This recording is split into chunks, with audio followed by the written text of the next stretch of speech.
On the morning her grandfather loaded the weakest cow on the farm onto a battered stock trailer, 13-year-old Sadie Callahan said nothing.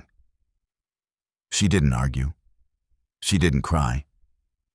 She simply climbed into the truck bed with an old, yellowed piece of paper folded carefully in her pocket. And she wasn't planning to let that cow leave Wexford County, Kentucky without a fight. If stories of overlooked animals and quiet underdog victories move you, subscribe and join us every day. Drop a comment below and tell us where in the world you're watching from tonight. The Callahan place sat on 60 acres of red clay and fescue, 3 miles outside a town so small it didn't have a stoplight, only a 4-way stop and a feed store that doubled as the post office.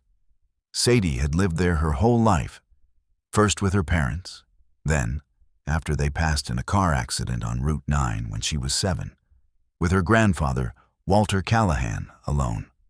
Walter was 68, broad-shouldered but slowing down, a man who still woke at 4:30 every morning out of habit more than necessity.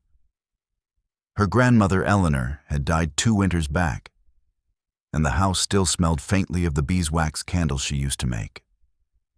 Sadie kept Eleanor's handwritten journal on a shelf by her bed, not because she read it every day, but because it made the quiet nights feel less empty. Some evenings, she'd flip through it just to see her grandmother's handwriting again. The careful loops and slanted letters that filled pages about bees, canning schedules, and the small, ordinary business of running a farm household. She never expected to find anything useful in it, only comfort. The drought of the past 2 summers had cut deep into Wexford County. Wells ran low, hay prices climbed, and half the small dairy operations in the hollow had already sold out to bigger outfits from 2 counties over. Walter had held on longer than most, but the banknote on the tractor was due, and the fescue pasture hadn't grown thick enough to carry the herd through another winter without buying feed he couldn't afford. He'd made the decision 3 nights before, sitting at the kitchen table with a stack of unpaid bills under a coffee mug, and told Sadie in a flat, tired voice that one of the Jersey cows would have to go to the county sale barn on Saturday. The cow in question was a small, narrow-hipped Jersey named Clover, fawn-colored with a graying muzzle and ribs that showed a little too plainly under her hide. She'd never been much to look at. Not compared to the broad Holsteins the Renner place ran 2 farms over. She gave decent milk, rich and high in cream, but her frame was slight, and slight cows didn't fetch much at auction. Walter had picked her because she was the oldest, the one closest to being culled anyway, and because letting go of an old cow hurt less than letting go of a young one. Sadie didn't argue. She just went quiet, the way she always did when something mattered too much to talk about out loud. Saturday morning came in gray and close, the kind of humid Kentucky heat that sits on your shoulders before the sun's even properly up. Walter loaded Clover into the trailer himself, moving slow, patting her flank once before he latched the gate. Sadie rode in the truck bed the whole 11 miles to the sale barn, knees pulled to her chest, watching the fence posts blur past. The Wexford County sale barn was a low tin-roofed building at the edge of town, its gravel lot already crowded with trucks and stock trailers by the time they pulled in. Inside, the auctioneer's chant rattled through a loudspeaker that had seen better decades, and the smell of sawdust, diesel, and livestock hung thick in the air. Rows of metal bleachers rose along one side of the ring, half filled with farmers in seed corn caps nursing paper cups of gas station coffee, and the holding pens out back rattled with the low complaints of cattle waiting their turn. Walter led Clover down the chute into the holding pen, and that's when the murmuring started. A cluster of men near the rail, farmers Walter had known for 30 years, didn't bother lowering their voices. One of them, a heavy-set man named Dale Pruitt, who ran 200 head of Angus on the far side of the county, laughed loud enough to turn heads. "Walter's bringing skin and bones to market now," he said, loud enough for the whole pen to hear. Another man shook his head and muttered something about desperate times making desperate sellers. A woman near the gate, Walter's own second cousin, wouldn't meet his eyes. Sadie felt her face go hot, but she kept her chin up and her hand on the rail, watching. When Clover's number came up and she was walked into the ring, the bidding opened low and stayed there. $50. $60. The auctioneer's chant slowed, searching for a bidder who never quite raised a hand higher than the last. A cow that size, that thin, wasn't worth the trouble of trucking home, most men in that room figured. Walter stood near the rail with his hat in his hands, and for the first time in Sadie's memory, he looked old. Sadie wasn't watching the ring anymore. 2 nights earlier, unable to sleep, she'd gone looking for something to read and pulled a rusted tin box down from the top shelf of the tack room closet, one she'd seen 100 times but never opened. Inside, under a layer of dust and a nest of old harness buckles, she found a folded stack of papers gone soft and yellow at the creases.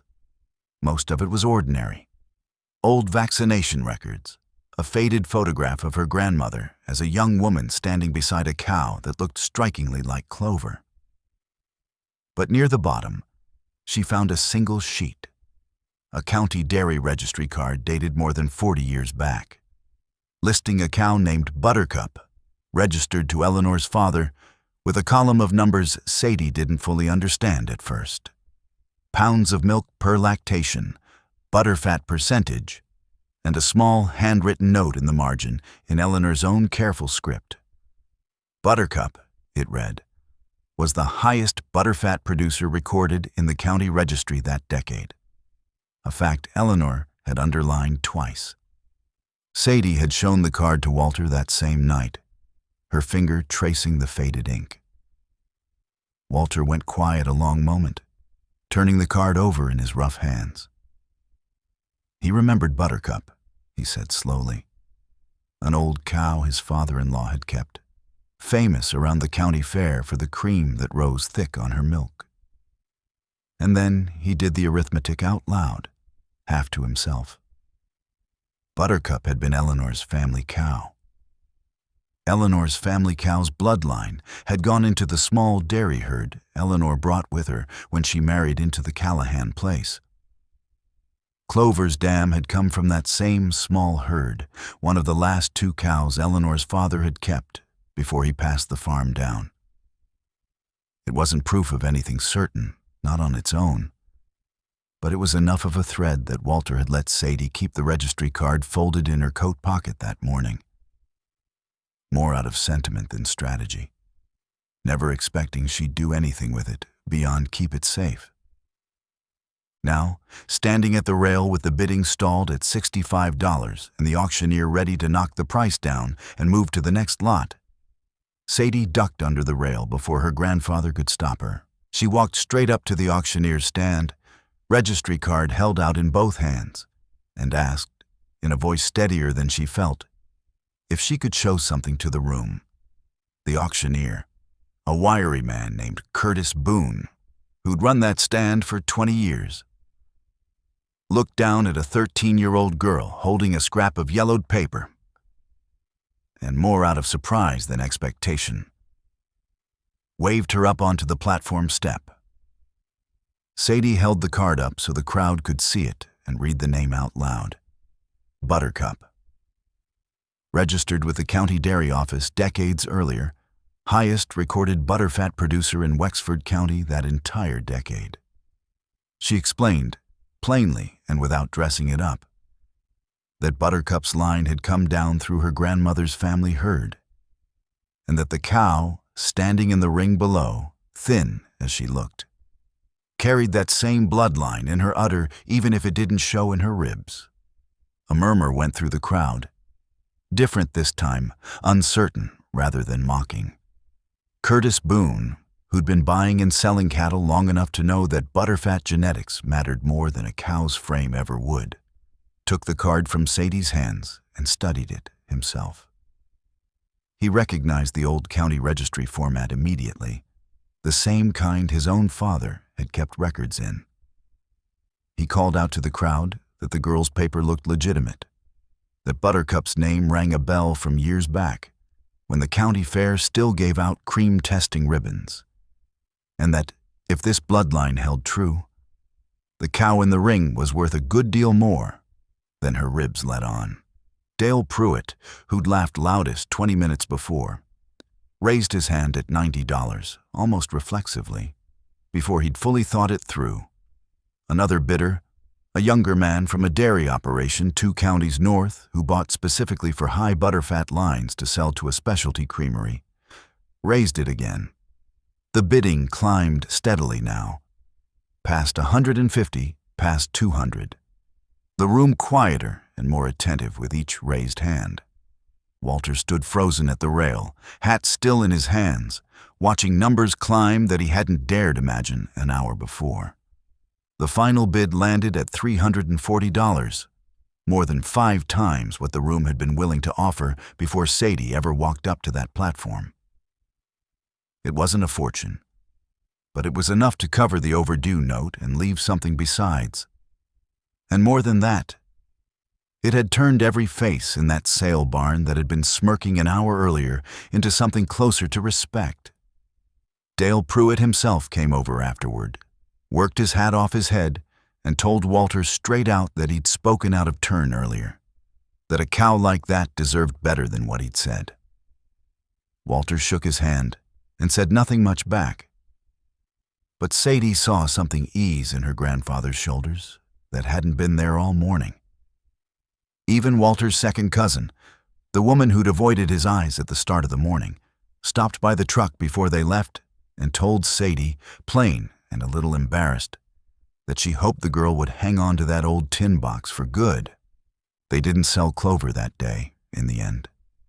The young buyer from the specialty creamery operation, once he understood the full registry, offered instead to lease breeding rights to Clover's line for the coming season, a deal that would bring in steady money over time, without Walter having to part with the cow at all. Walter drove home that afternoon with Clover still in the trailer behind him, and Sadie riding up front for once, the registry card folded carefully back into its tin box on her lap. That evening, sitting on the porch as the heat finally broke into a cooler dusk, Walter told Sadie something his own father-in-law used to say, a line that had passed down through 3 generations of the family before it ever reached her. That a farm's real wealth was never in what looked strong on the surface, but in what had been faithfully bred, faithfully recorded, and faithfully remembered. The writer and farmer Wendell Berry once wrote that a good farmer is a nurturer of a much bigger scheme than his own, one that reaches backward and forward across generations of care. Walter didn't quote it exactly right, but the meaning landed close enough, and Sadie understood it better sitting there than she would have from any book. The real harvest that summer wasn't the money from the lease deal, though that mattered plenty to a family behind on its bills. It was the tin box itself, and everything folded inside it. Proof that a grandmother, 2 years gone, could still reach forward and change the course of a single Saturday morning, if someone was paying enough attention to go looking. What's a piece of family history that turned out to matter more than anyone expected? Tell us in the comments below. And if you'd like to go deeper into stories like Sadie and Walter's, we've put together an ebook full of similar tales waiting for you in the description below. Subscribe if you haven't already, and we'll see you tomorrow with another story from the hollows of rural America.